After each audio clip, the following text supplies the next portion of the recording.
आज बच्चों हम लोग पढ़ेंगे मैग्नेटिक डाइपोल, है ना? ये वाली लाइट, ये वाली लाइट ऑन करो। हाँ?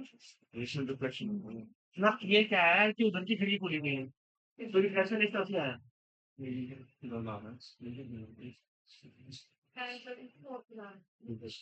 जी हाँ।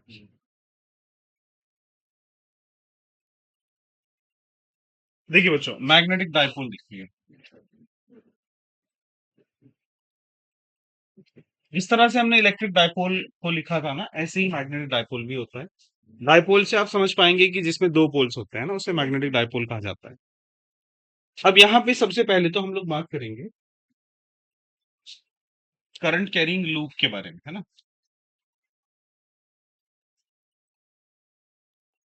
Current carrying circular loop.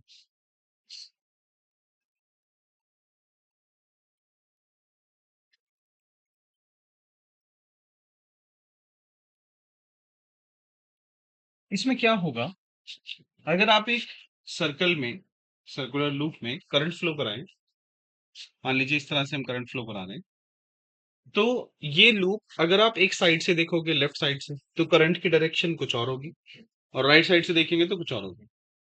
For example, अगर हम इसको इधर से देखते हैं, लेफ्ट से, तो ये एंटी क्लॉकवाइज दिख रहा होगा, यानी इसमें जो करंट होगा वो एक तरह से नॉर्थ पोल बना रहा है। अगर आप इसी लूप को इसी डायरेक्शन में करंट फ्लो करता रहे और आप इधर से देखें इसको, तो सोचिए उसके हिसाब से क्लॉकवाइज है। जब भी क्लॉकवाइज है तो उस केस में ये साउथ पोल बनाएगा, है ना? तो इसको मैं ऐसे बना देता हूँ।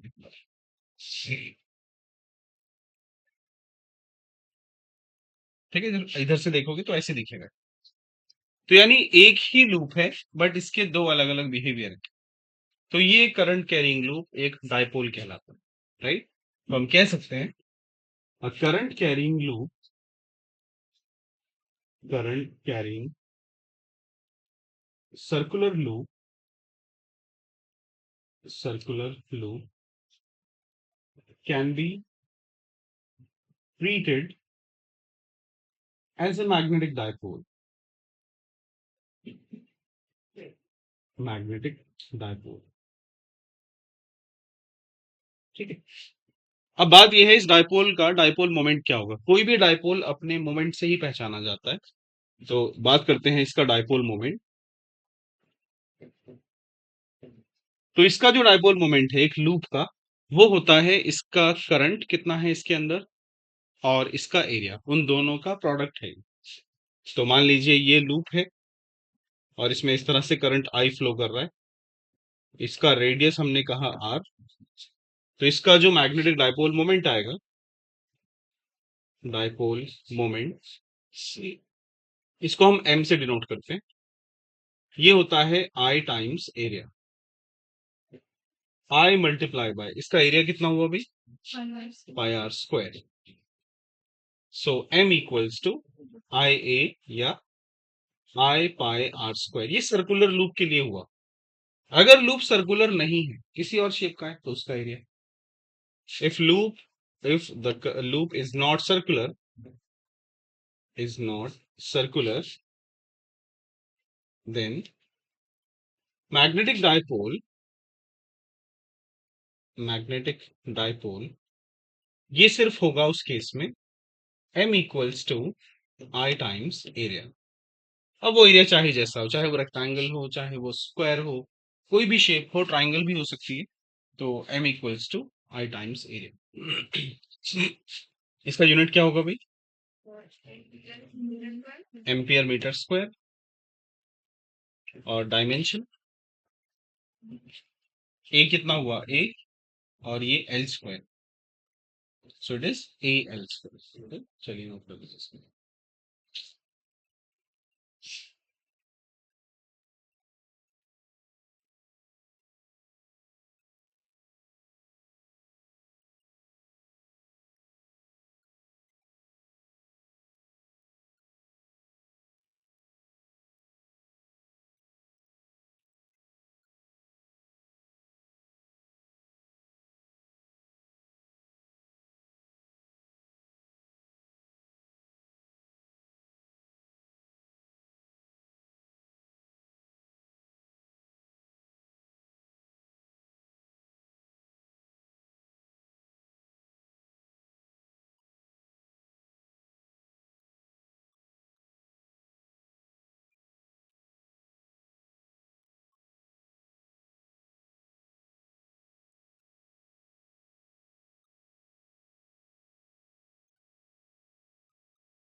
अगर इसमें लूप में कुछ टर्न्स होंगे, है ना, एन टर्न्स होंगे सपोज, तो वो भी मल्टीप्लाई हो जाएंगे। तो इस बात पे लिख लीजिएगा, if there are N turns in the loop,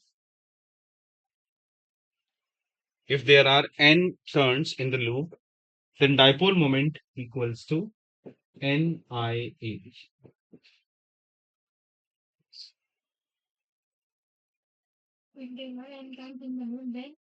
M equals to NIA.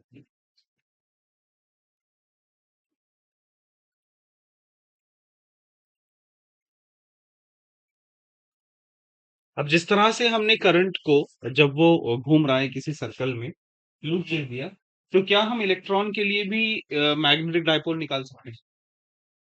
क्योंकि जो इलेक्ट्रॉन है जब वो रिवॉल्व कर रहा है तो उसका भी मैग्नेटिक डायपोल मोमेंट हो सकता है। अच्छा, अब बात आती है कि ये जो डायपोल मोमेंट है ये कैसी क्वांटिटी है? एक वेक्टर क्वांटिटी है। m vector is a vector quantity.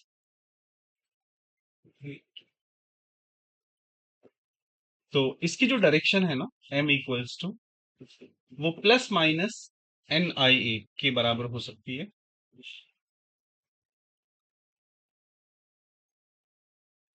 यानी ये एरिया की डायरेक्शन के साथ भी हो सकता है और एरिया के ऑपोजिट भी हो सकता है, depending upon the direction of magnetic field. For example, देखिए, ये कोई लूप है, ठीक है, ये इसका एक्सिस है और इसमें करंट ऐसे फ्लो कर रहा है सपोज। इसके अकॉर्डिंग इसका मैग्नेटिक फील्ड कहाँ होगा? ऊपर की तरफ होगा। इसका मैग्नेटिक फील्ड ऊपर है तो इसका एम वेक्टर भी ऊपर ही आएगा, और इसका जो एरिया वेक्टर है वो भी ऊपर ही आएगा। तो यहां तो एम और ए दोनों कैसे हो गए? पैरेलल। सेकंड केस में अगर करंट इसमें एंटी क्लॉकवाइज होता, सपोज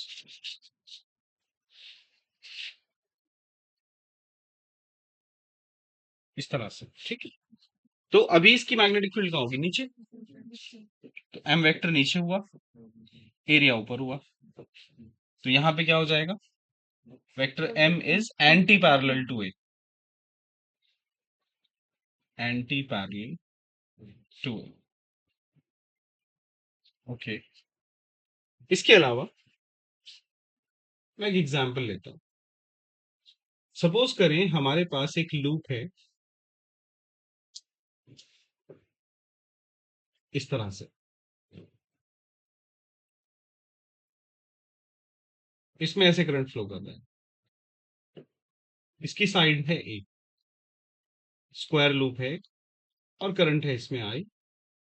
तो हमें बताना है इसका मैग्नेटिक मोमेंट क्या होगा वेक्टर फॉर्म, ठीक है। सबसे पहले इसका एरिया वेक्टर क्या है? एरिया वेक्टर, देखो उसके लिए ना मुझे चाहिए इसकी लेंथ और इसकी ब्रेथ। इसकी लेंथ कितनी है? ए आई कैप, और इसकी ब्रेथ कितनी होगी? ए जे कैप। तो एरिया क्या होता था? L cross B.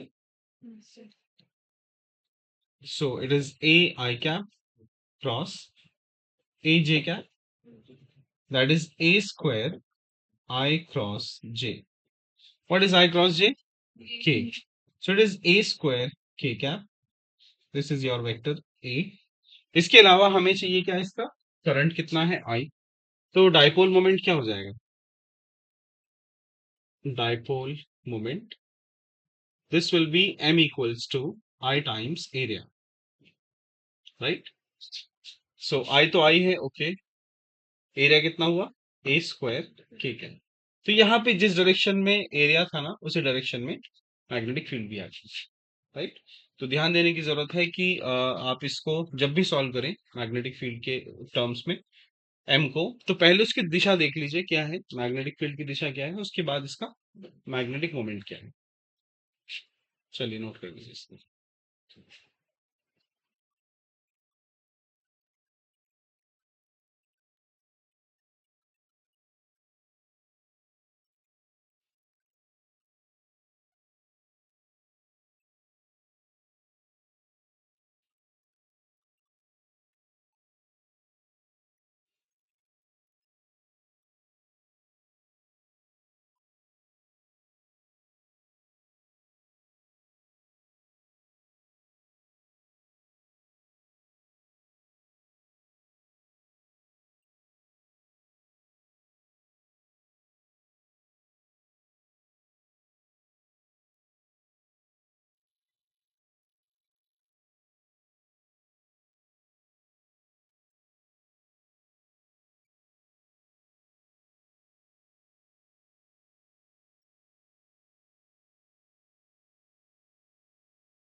Okay, next topic देखिएगा। अब यही मैग्नेटिक डाइपोल मोमेंट निकालेंगे हम किसी इलेक्ट्रॉन का। सो बात करते हैं magnetic dipole moment, magnetic dipole moment of a revolving electron, revolving electron. देखिए बच्चों, जिस तरह से करंट ने एक लूप बनाया था वैसे ही आप इलेक्ट्रॉन को भी इमेजिन कर सकते हैं। तो ये कोई इलेक्ट्रॉन रिवॉल्व कर रहा है अपने एक्सिस में, अपने ऑर्बिट में, माइनस ई इसकी डिस्टेंस है यार, और ये वेलोसिटी वी से मूव कर रहा है। ये इसका एक्सिस है। सबसे पहले आप ये देखिएगा, जब ये घूम रहा होगा उस समय क्या करंट फ्लो कर सकते हैं? करंट को फ्लो माना जा सकता है, माना जा सकता है। लेकिन जिधर इलेक्ट्रॉन घूम रहा है उसके ऑपोजिट करंट होगा। इलेक्ट्रॉन तो ऐसे जा रहा है, तो करंट की डायरेक्शन ऐसे होगी, है ना? तो करंट के हिसाब से इसका मैग्नेटिक फील्ड कहाँ होना चाहिए? नीचे की तरफ।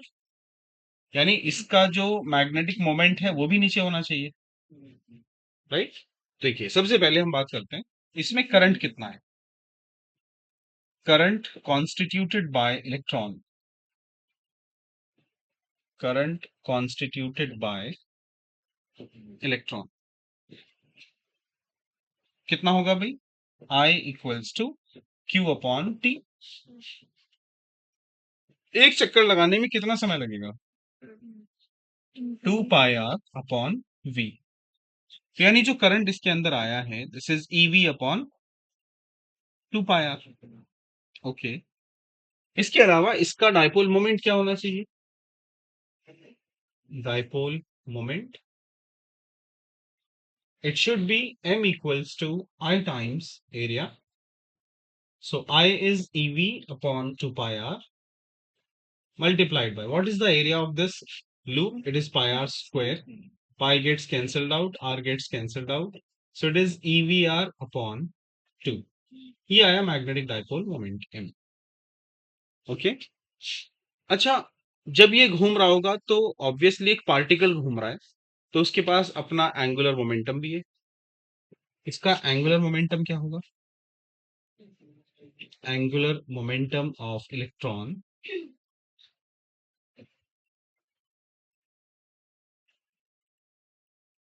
ये होना चाहिए L equals to M V R, M electron into V into R. अच्छा, एल की डायरेक्शन क्या होगी? एल की डायरेक्शन ऊपर की तरफ होगी, है ना? जिस तरफ इलेक्ट्रॉन घूम रहा है उसके अकॉर्डिंग एल ऊपर की तरफ आएगा। अब एल ऊपर है, एम नीचे है। क्या हम इसमें कोई रिलेशन स्टैब्लिश कर सकते हैं? इसको और इसको चेक कर लेते हैं ना। ये एल ई है। अब मैं क्या करूंगा, इसको और इसको किसी तरह से इक्वेट करता हूँ। इसमें ईवीआर है, इसमें एम ई है ना? मैं क्या करूंगा, दोनों टर्म्स को डिवाइड कर देता हूँ। Say this is equation 1 and this is equation 2. So equation 1 divided by equation 2. So we'll be having M upon LE equals to EVR upon 2 times ME into VR. V से V cancel हुआ, R से R cancel हुआ. So M equals to E upon twice of ME multiply by LE. ये तो हुआ magnitude वाला form. लेकिन आप डायरेक्शन देख रहे हैं तो m की डायरेक्शन l के ऑपोजिट है, तो हम लिख सकते हैं m equals to minus of e upon twice of M E multiply by L E. तो यहाँ पे एक टर्म आया है e बाय 2m, इसको बोलते हैं गायरो मैग्नेटिक रेशियो, गामा कहते हैं इसको, गायरो मैग्नेटिक रेशियो, राइट? तो m equals to minus of gamma L E, है ना? क्या हम गायरोमैग्नेटिक रेशियो की वैल्यू निकाल सकते हैं? यस। हमें मास ऑफ इलेक्ट्रॉन पता है और उसका चार्ज भी पता है। तो गामा को अगर हम कैलकुलेट करना चाहते हैं, it is 1.6 into 10⁻⁻19 upon twice of M की वैल्यू 9.1 इंटू 10⁻31। आप इसको कैलकुलेट कर लीजिएगा, जो भी आपका आंसर आएगा, and it is coulomb per KG, right? चलिए नोट कीजिएगा इसको। और एंगुलर मोमेंटम बेटा जब ये घूम रहा है ना, देखो ये एक्सिस है, पार्टिकल ऐसे घूम रहा है, तो जिधर ये घूम रहा है ना उसकी तरफ अपनी उंगलियां घुमाइए, तो आपका जो अंगूठा है वो एंगुलर मोमेंटम की डायरेक्शन लेगा, तो ऊपर की तरफ आएगा, है ना? तो एंगुलर मोमेंटम जो होता है वो होता है mass into velocity into perpendicular distance. तो मास इसका m हुआ, v वेलोसिटी हो गई, और डिस्टेंस क्या हो गई, r, mvr।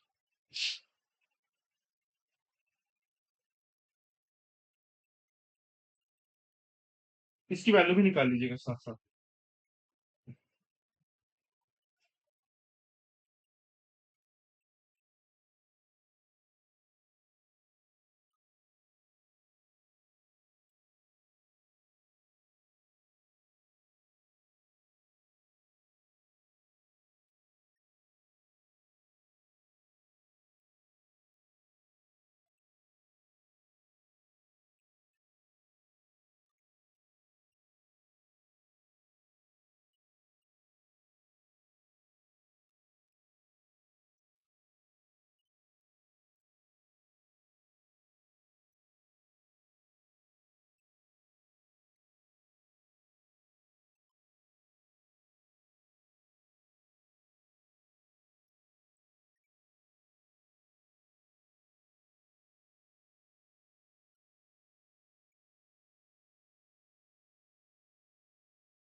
कितनी वैल्यू आई इसके बच्चे?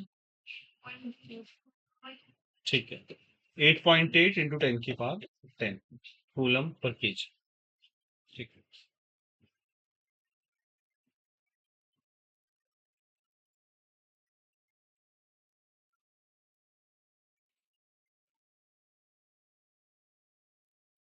अब एक बोर का पॉस्टुलेट भी है ना, जिसको क्वांटाइजेशन कंडीशन कहते हैं। तो वहां से एंगुलर मोमेंटम निकाला जा सकता है इलेक्ट्रॉन का। तो अगला टॉपिक हम बात कर सकते हैं bore magneton.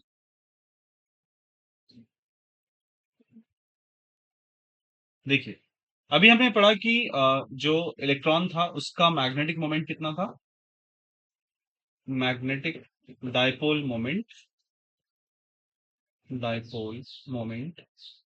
Of an electron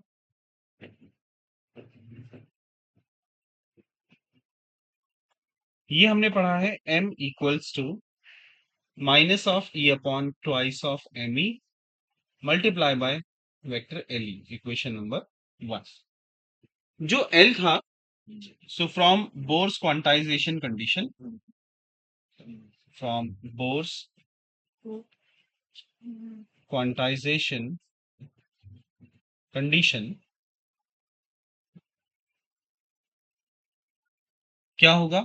ये होगा L equals to NH upon 2 pi, right? तो इसलिए m की वैल्यू क्या बनेगी? मैं मैग्नीट्यूड की बात कर रहा हूं सिर्फ। E upon 2m multiply by NH upon 2 पाई। तो बेसिकली m का वैल्यू हुआ NEH अपॉन 4 पाई ME। यहाँ पे ये n क्या होता है बच्चों? ये होता है ऑर्बिट। कौन से ऑर्बिट में इलेक्ट्रॉन रिवॉल्व कर रहा है?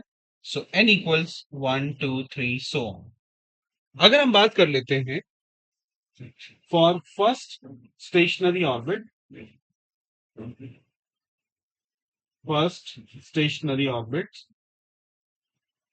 n equals to 1। तो n को जब 1 किया जाएगा ना, तो m जो हो जाता है वो म्यू हो जाता है। m को हम लोग उस समय म्यू कह देते हैं, और इसकी वैल्यू क्या बनेगी? m equals to E H upon 4 pi M E. ठीक है ना? ये m स्मॉल।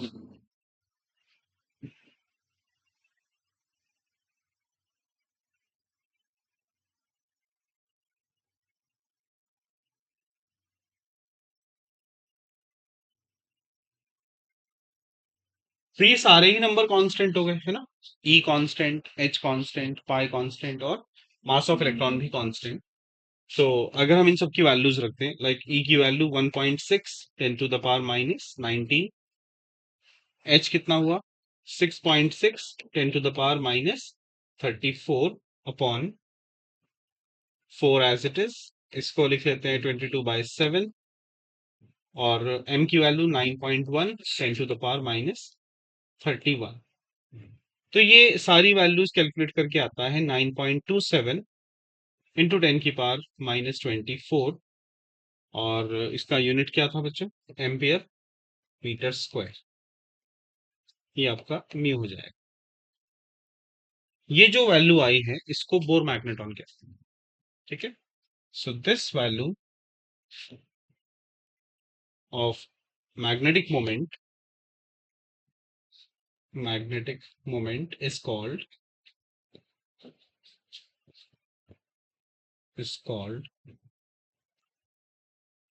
बोर मैग्नेटॉन, या इसको बीएम नाम भी दिया जाता है। तो जब भी आप मैग्नेटिक मोमेंट निकालेंगे फंडामेंटल मतलब इलेक्ट्रॉन का, तो उस समय हम बीएम इसको बोलेंगे, और एक बीएम की वैल्यू है। So 1 BM is equal to 9.27 into 10⁻⁻24 ampere metre square. आपने केमिस्ट्री में पढ़ा होगा कि जब किसी एटम में नंबर ऑफ इलेक्ट्रॉन्स अनपेयर्ड होते हैं, तो वहां पे भी ये म्यू निकाला जाता है √n n+2। ठीक है? वहां पे उसकी यूनिट बोर मैग्नेटॉन होती है।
हो गया भाई? चलिए बच्चों एक क्वेश्चन करिए इसमें।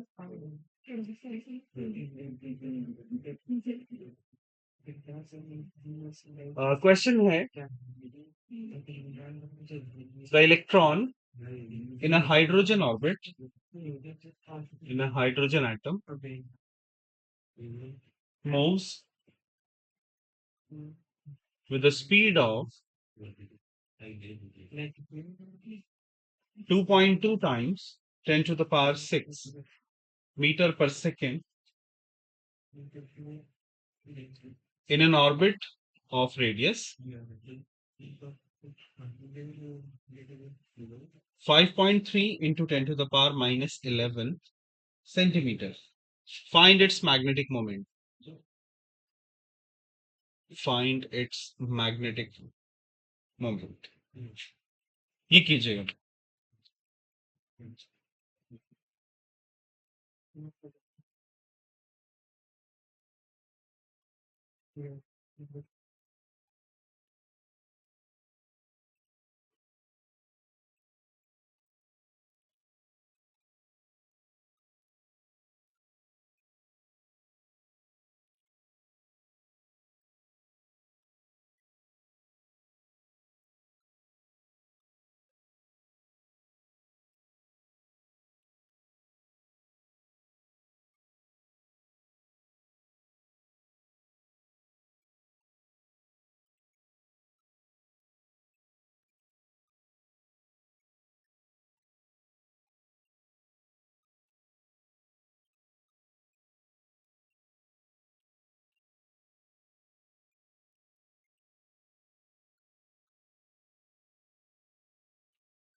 देखिए फॉर्मूला आपके पास है मैग्नेटिक मोमेंट का, क्या था, EVR/2।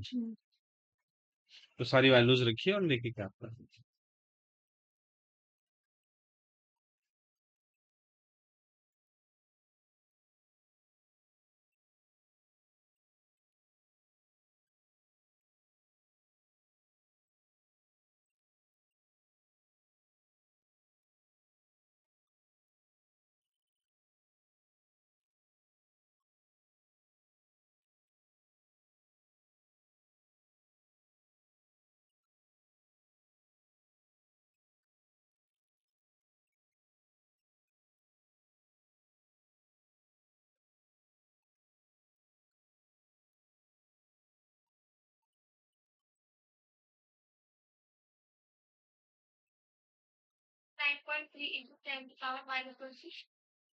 -26। ठीक है, इसका आंसर आएगा 9.3 इंटू 10 की पावर -26 एम्पियर मीटर स्क्वायर। ठीक है भाई, सबका आंसर आ गया।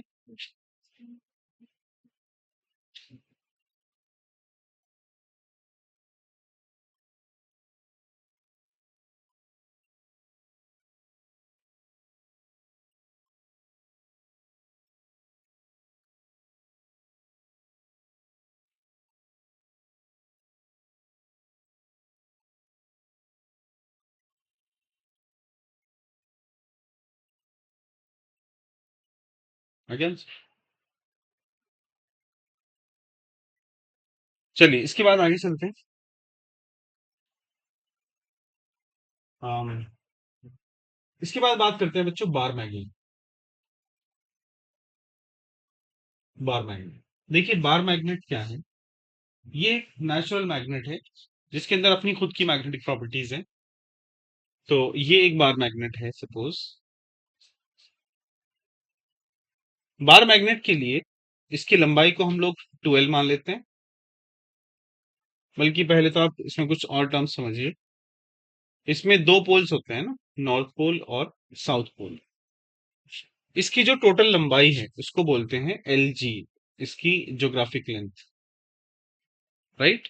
लेकिन इसके जो पोल्स है ना वो किनारे से थोड़ा हटकर होते हैं, उसको बोलते हैं इसकी इफेक्टिव लेंथ या मैग्नेटिक लेंथ।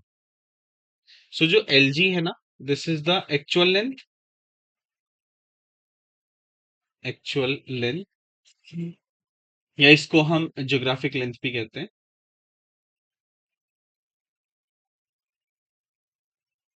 ज्योमेट्रिक लेंथ कह लीजिए चाहे ज्योग्राफिक लेंथ कह लीजिए, या ज्योमेट्रिक लेंथ कहना ज्यादा सही रहेगा।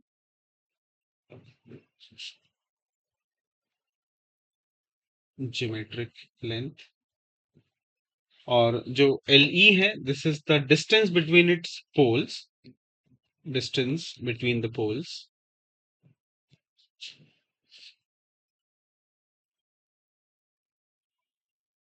या इसको हम इसकी मैग्नेटिक लेंथ भी कह सकते हैं, मैग्नेटिक लेंथ, या तो इसकी इफेक्टिव लेंथ।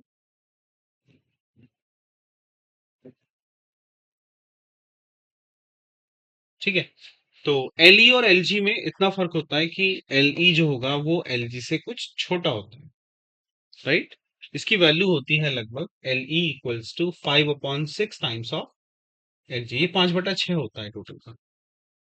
ओके, अब ये जो बार मैग्नेट है ना, इसके जो ये पोल थे एन और एस, ये बिल्कुल ऐसे ही हैं जैसे पॉजिटिव और नेगेटिव चार्जेस होते हैं। बस यहाँ पे एक टर्म जो हम डिफाइन करेंगे वो है इसकी पोल स्ट्रेंथ। पोल स्ट्रेंथ, तो पोल स्ट्रेंथ इज लाइक कि ये अलग से पोल अगर है तो ये किसी दूसरे मैग्नेटिक डायपोल को या सिंगल पोल को कैसे अट्रैक्ट या रिपेल करेगा। हालांकि मैग्नेटिक मोनोपोल तो एग्जिस्ट नहीं करता, यानी डायपोल हमेशा डायपोल ही रहेगा, उसको आप अगर तोड़ देंगे तो भी वो डायपोल ही रहेगा। तो मैं क्या करूंगा, अगर इस नॉर्थ पोल की मुझे पोल स्ट्रेंथ देखनी है तो हम इसको लिख सकते हैं +QM, और इसको -QM। ये जो QM है यहाँ पे, this is called the pole strength. Pole strength, right. और हम ये इसको डिफाइन कर सकते हैं, the ability of the ability to attract और रिपेल, मैग्नेटिक सब्सटेंसेस,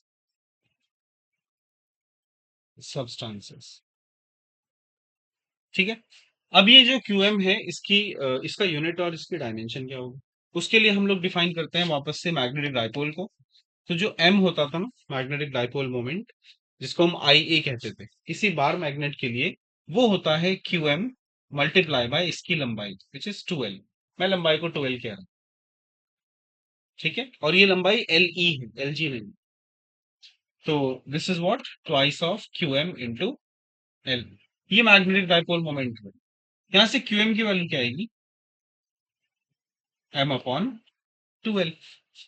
तो M का क्या होता था unit, ampere metre square upon metre, ये कट गया।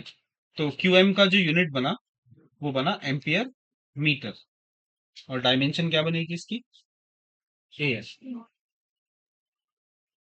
ठीक है, तो इसको ध्यान रखना है, नोट करना है।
देखिए बच्चों, अब मैग्नेटिक डायपोल मोमेंट जो हमने बार मैग्नेट का निकाला है, इसकी अलग अलग सिचुएशंस में वैल्यू देख लेते हैं क्या होगी, है ना।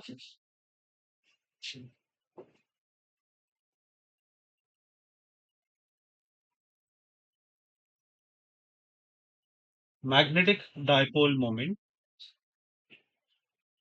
Of a bar magnet.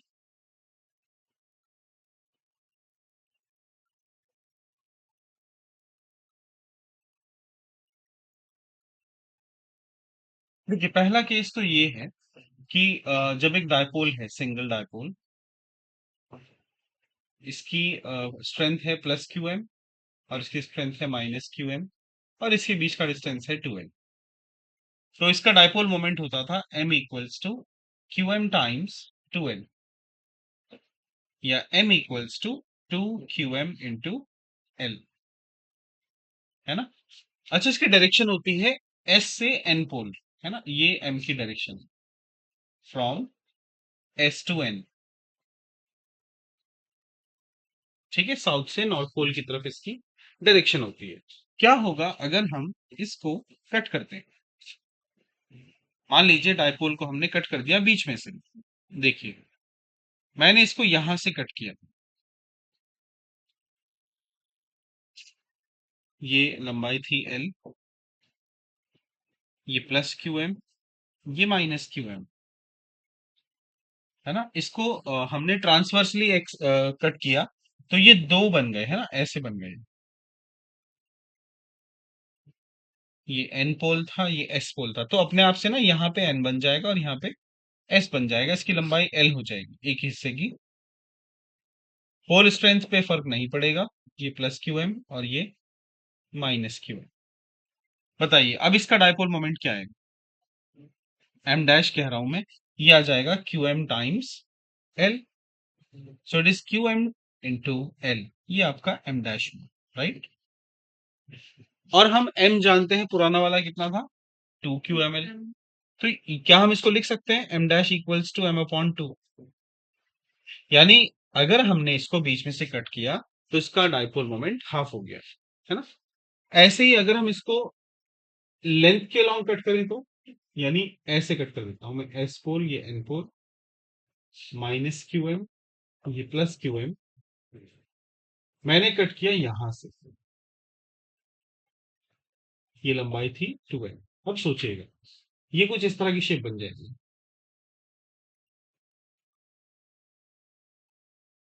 लंबाई इसकी उतनी ही है अभी भी, पोल स्ट्रेंथ पे क्या फर्क पड़ेगा बताइए। ये हो जाएगा minus Q M upon two और ये plus Q M upon two. तो अभी अगर आप देखें ध्यान से इसको, तो इसका डायपोल मोमेंट क्या बनेगा,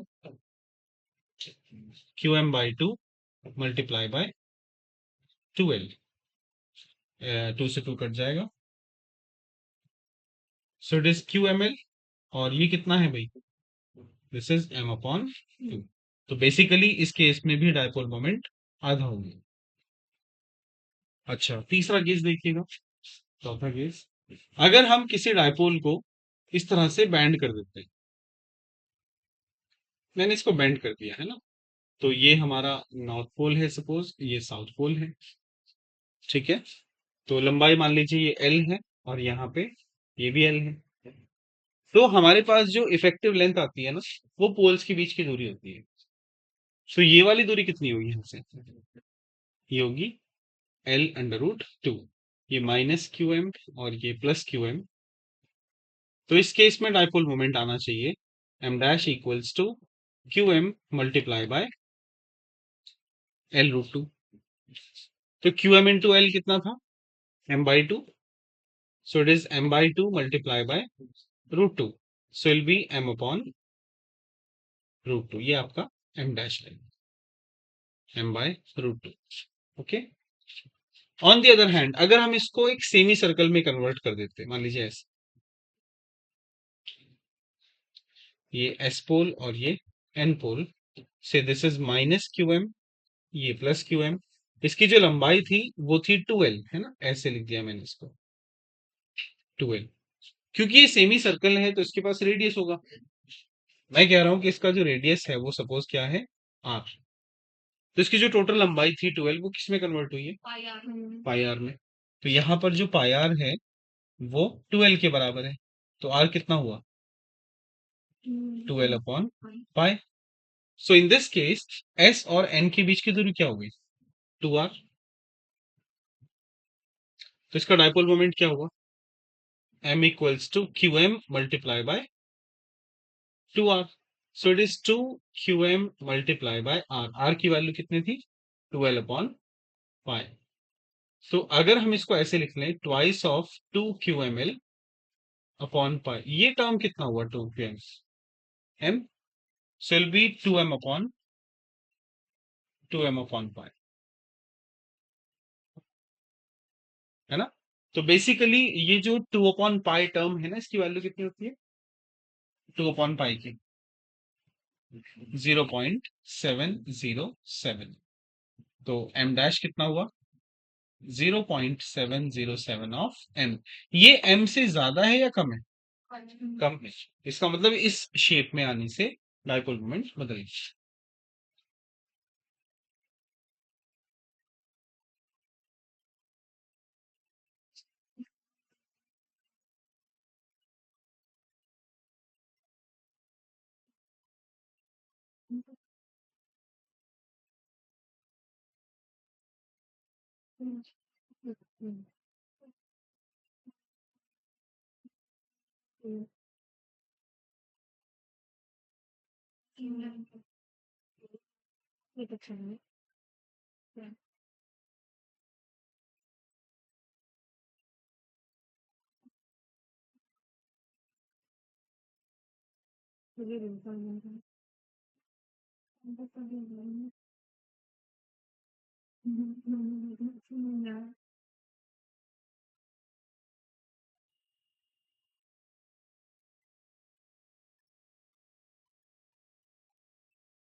अच्छा, अगर हम इस डायपोल को किसी एंगल पर बेंड करें तो डायपोल मोमेंट निकाल सकते हैं?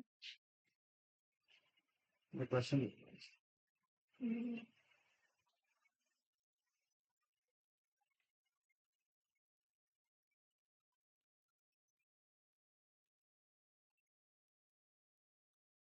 चलिए देखिए, क्वेश्चन है,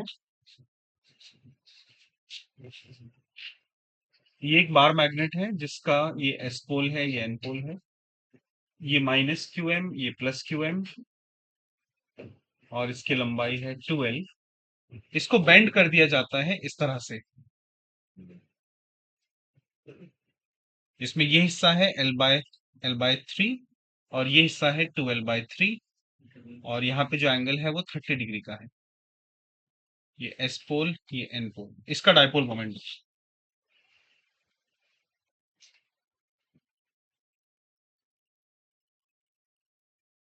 ठीक, कीजिए।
जी, हाँ जी, नहीं कर पा रहा मुझे तो अच्छा नहीं लगता।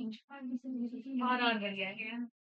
मतलब हाँ जो आर रही थी कौन सा क्लब नहीं ये आर अच्छा है जो कोर्ट रोड पे ही उधर बड़ी सुविधा थी।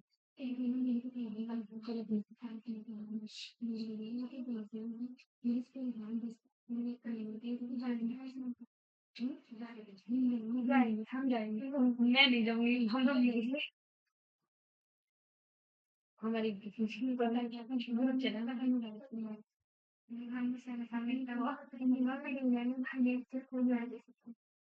वीडियो दिखा वीडियो देंगे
नहीं अपने नहीं करे अभी प्लीज नहीं मैंने कहा आपको पहले बता दिया वो भी मैं कि मेरी वाइफ मुझसे प्यार नहीं करती है जब खाने के प्यार नहीं करती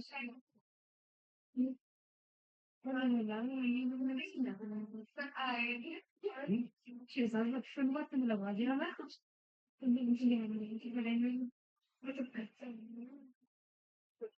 देखो बच्चों, इसके लिए ना एक रूल होता है जिसको बोलते हैं कोसाइन रूल, है ना।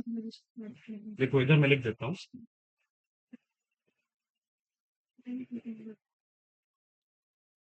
किसी ट्राइंगल में अगर आपको एक साइड अननोन है, ये ट्राइंगल है ए बी सी, ए के सामने वाली साइड ए होती है, बी के सामने बी, सी के सामने सी। तो एक फॉर्मूला होता है cos A equals to B square plus C square minus A square upon 2bc। Cos B होता है C square plus A square minus B square upon 2ca। और कॉस सी होता है A square plus B square minus C square upon 2ab। ठीक है। जो angle आप लेते हो ना, ए लिया आपने तो ए वाली साइड माइनस में आएगी, बी लिया तो बी वाली साइड माइनस में आएगी, इस तरह से लेना। अगर मैं इसको यहाँ पे ज्वाइन करूं तो एक ट्राइंगल शेप बन जाएगी इस तरह से, है ना। ये वाली भुजा कितनी है, L/3 को मैं x कह रहा हूँ, ठीक है। 2x, ये x, ये कोण कितना है 30, इसको y मान लिया, मुझे y चाहिए तो cos लगा देते हैं इसमें। तो cos 30 इज इक्वल टू पहली भुजा का स्क्वायर मतलब x square plus 2x square minus y square upon 2 into X into 2x।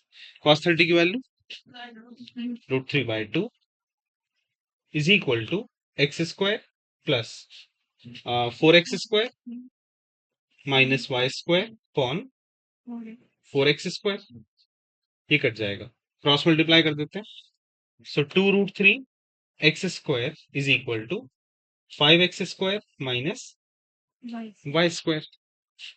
तो यहां से y स्क्वायर कितना हुआ, 5 माइनस 2√3x स्क्वायर। ठीक है। और y की वैल्यू क्या बनेगी, यहां से अंडर रूट ले लेंगे इसका, under root of 5 minus 2√3 into X, ये है y। ठीक है। अब बताइए इसका डायपोल मोमेंट क्या हुआ। This is m dash equals to what, qm multiply by y। So qm into under root of 5 minus 2√3 into X, और x क्या था अपना L/3। सो क्यू एम एल इसको मैंने अलग लिख दिया और अंडर रूट ऑफ 5 - 2√3/3। इसकी वैल्यू क्या थी? m/2। सो m/2 बाहर आ जाएगा और बाकी ठीक। लिख लीजिए इसको।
डन। अच्छा, ये तो बात हुई क्रॉस रूल लगाने की। कई बार ऐसा भी हो सकता है कि आपको जरूरत ना पड़े क्रॉस रूल लगाने की, है ना? तो मैं एक एग्जांपल देता हूँ उसका भी। अगर ये डायपोल इस तरह से होता कि हाफ लंबाई यहाँ पे, मतलब एल कह लीजिए इसको, और इसको भी एल कह लीजिए, 12 था ना टोटल, तो ये हमने एल कह दिया इसको। अब बताइए, अगर हम इस एंगल को 60 ले लेते हैं तो क्या हो? ये लंबाई भी एल हो जाएगी तीसरी वजह। अगर आप इसको ज्वाइन करते हैं तो एक ट्राइंगल बना लीजिए, है ना? ये लंबाई एल, ये लंबाई एल, ये एंगल 60। अब किसी ट्राइंगल में जब दो साइड्स इक्वल होती हैं तो उसके ऑपोजिट एंगल्स भी इक्वल होते हैं। यानी इसका ऑपोजिट एंगल ये है, इसका ऑपोजिट ये है, ये और ये इक्वल है, मान लो ये एक्स है। तो ये एक्स और ये 60 तीनों मिला के कितना? 180। तो एक्स कितना हो जाएगा? 60 हो जाएगा, है ना? यानी ये एंगल भी 60 60 के हो जाएंगे, तो ये इक्विलैटरल ट्राइंगल बन जाएगा। ये साइड भी एल हो जाएगी। ठीक है, तो उससे थोड़ा सा इजी हो जाता है। अच्छा, अब बात करते हैं अगर ये एक डायपोल ना हो के दो डायपोल होते। So resultant of to dipoles या टू डायपोल मोमेंट्स।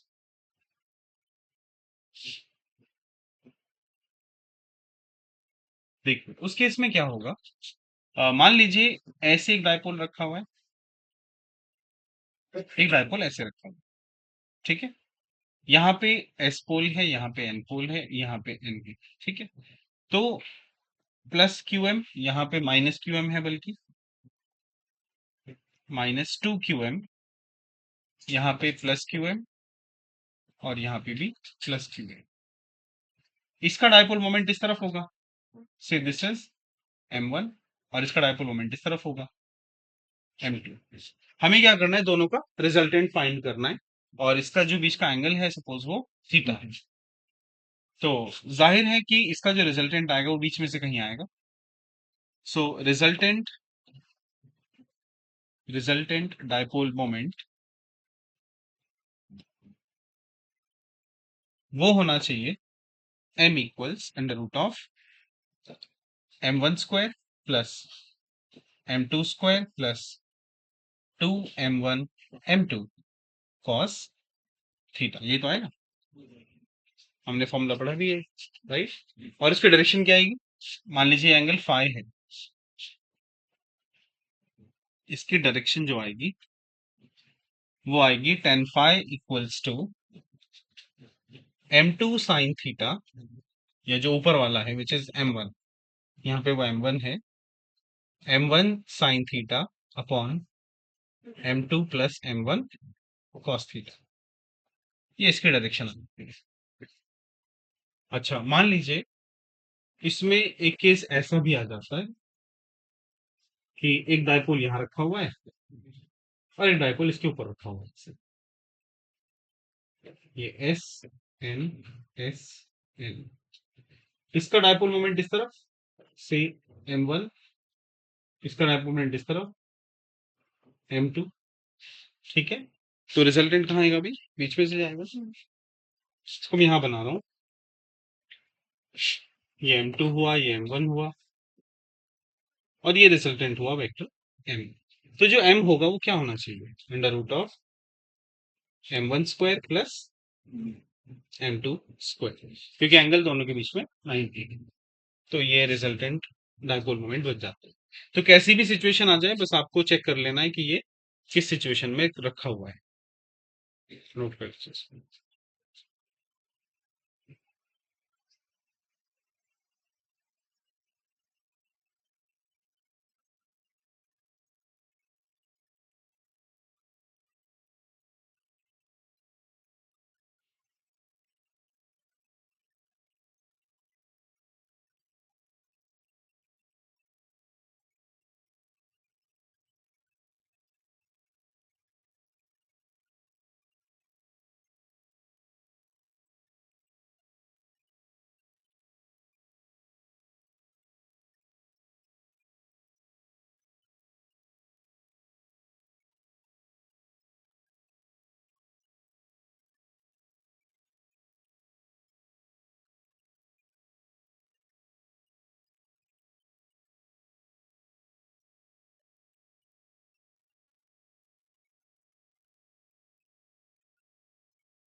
फिर इसके बाद देखिए भाई, Coulomb's law in magnetism.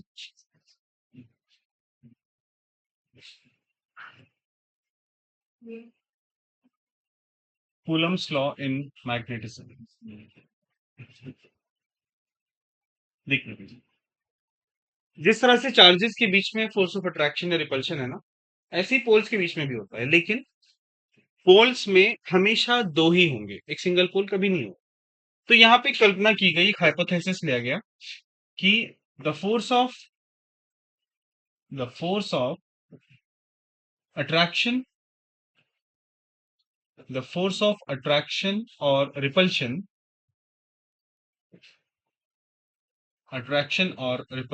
Between two hypothetical hypothetical monopoles, hypothetical monopoles is directly proportional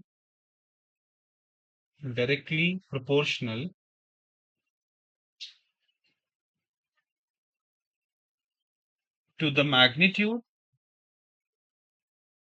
to the magnitude of pole strengths and inversely proportional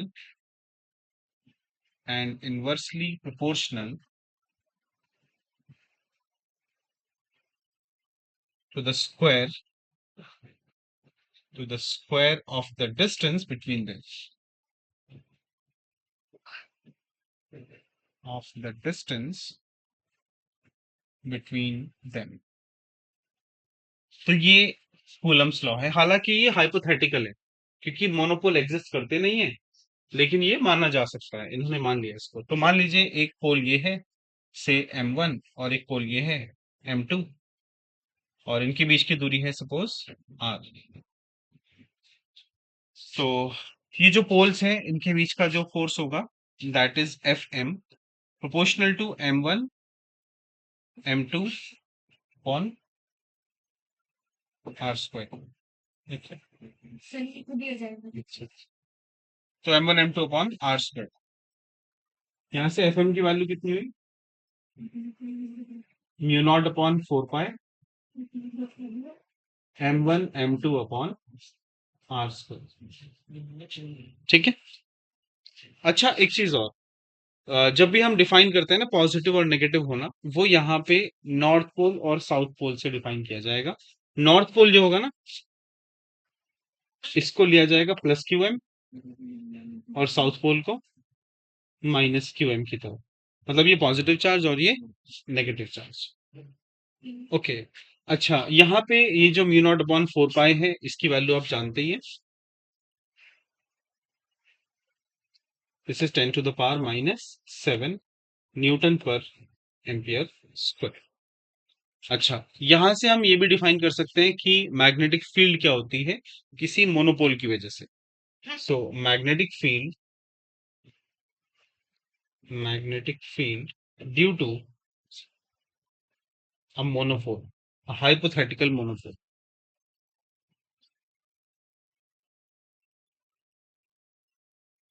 hypothetical monopole. देखिए, हमने एक पोल लिया यहाँ पे सपोज M1। ठीक है, और इसकी वजह से हम किसी पॉइंट पर मैग्नेटिक फील्ड निकालना चाहते हैं। तो यहाँ पे एक हाइपोथेटिकल नॉर्थ पोल रख दीजिए। ये हाइपोथेटिकल मोनोपोल था और वो हाइपोथेटिकल नॉर्थ पोल। तो इस पोल की जो पोल स्ट्रेंथ रही होगी, से दिस इज Mn। ठीक है, देखो M भी कह सकते हैं, QM भी कह सकते हैं, बात एक ही है ना, इसका मतलब M ही होता है, स्मॉल m। तो इसकी पोल स्ट्रेंथ से जब डिवाइड करेंगे ना किसी मैग्नेटिक फोर्स को, तो पोल स्ट्रेंथ इसकी आएगी magnetic field. So magnetic field at P due to M1, so that field is B। इसको हम B से डिनोट करते हैं। B equals to mu naught upon 4 pi, या मैं पहले फोर्स के टर्म्स में लिख देता हूं, B equals to Fm upon Mn। ठीक है, तो Fm कितना हुआ अपने पास?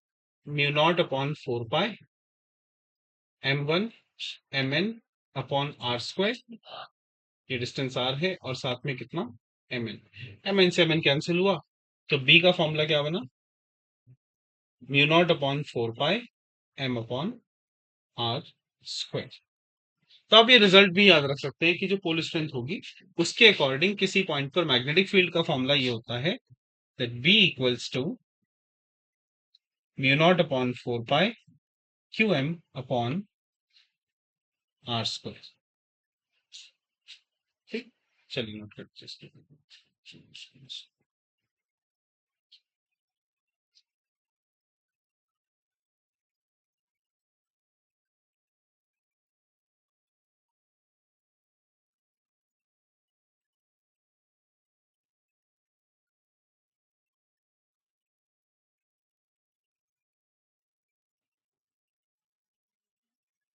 उनकी जरूरत बताए।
तो ये फॉर्मूला आ गया समझ में।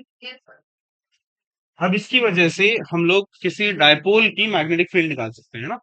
तो बात करते हैं magnetic field due to a magnetic dipole.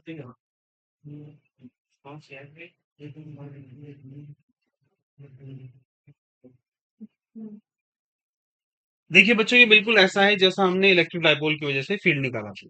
उसमें एक एक्सिस पर निकाला था, एक इक्वेटर पर। तो पहले बात करते हैं at a point on the axial line, on the axial line of the dipole.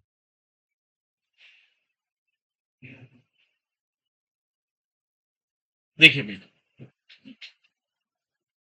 ये एस पोल, एन पोल, ये सेंटर हो गया इसका, ये लंबाई एल और ये भी एल। इसके एक्सिस पर यहां पी बिंदु है जिसकी दूरी है आर। इसकी पोल स्ट्रेंथ है माइनस क्यू एम, ये प्लस क्यू एम। ठीक है। सबसे पहले इसका डायपोल मोमेंट क्या होगा, m equals to qm multiply by 2l, so it is 2 qml, equation number 1। अब ये जो माइनस वाला पोल है, इसकी वजह से p पर मैग्नेटिक फील्ड क्या होगी, magnetic field at p due to s pole. इस पर इसकी वजह से फील्ड इस तरफ होगी ना, बी एस कह रहा हूं मैं। तो बी एस इक्वल्स टू कितना होना चाहिए भाई, mu naught upon 4 pi Q M upon, ये डिस्टेंस कितनी है भाई, आर प्लस एल का स्क्वायर। इसी तरह से magnetic field at P due to N pole, तो एन पर जो फील्ड होगी उधर होगी।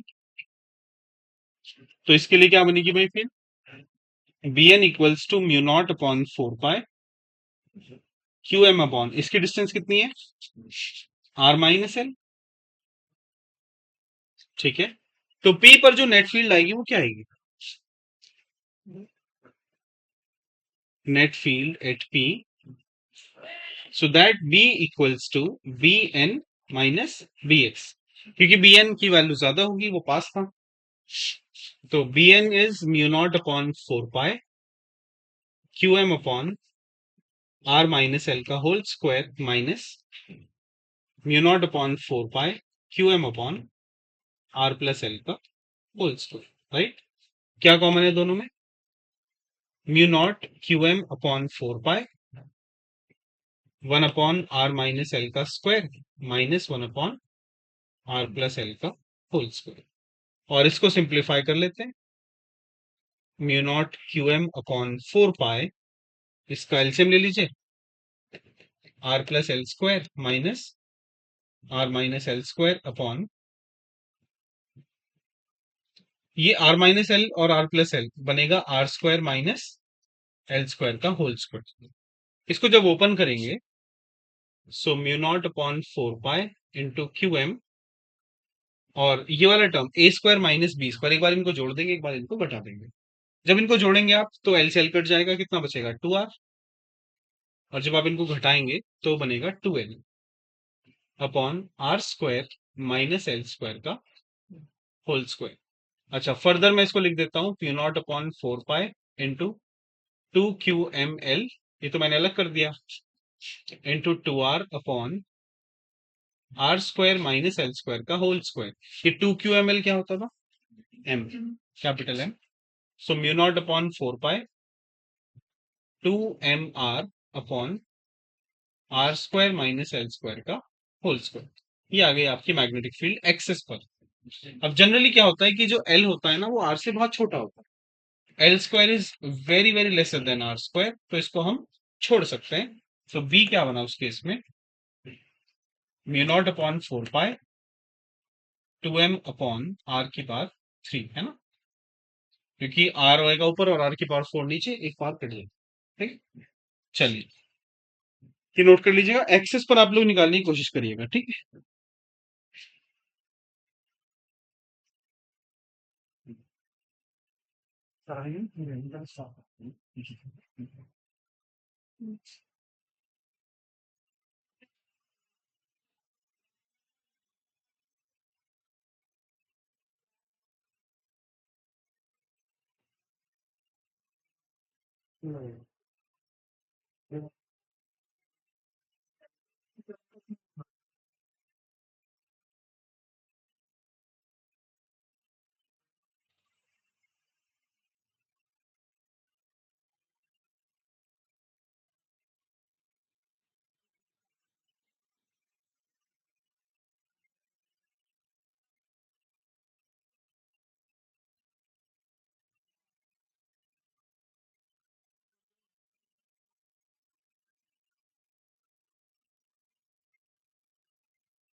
मैं चला आज मैं चला ये आज भी करना है।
एक भी हाथ बढ़ा लेते हैं सेम बात है साथ साथ होता है लेट्स गो लेट्स गो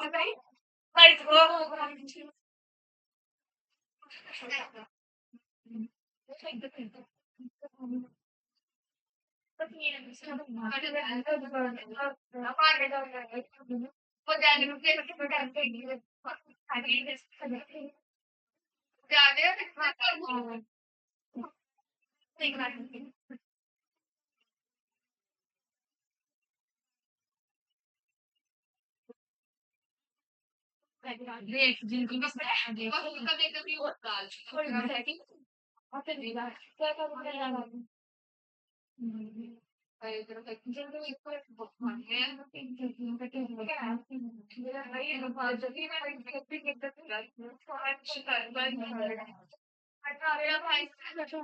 बड़ा वाला जो मतलब ऐसे 3 साल छोटा वो तो फिर भी देगा बड़ा वाला ना उसमें है 2 साल ना 25 साल का इतना सा हो गया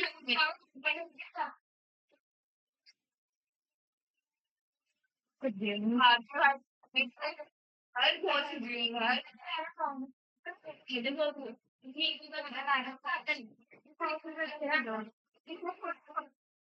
कितना बड़ा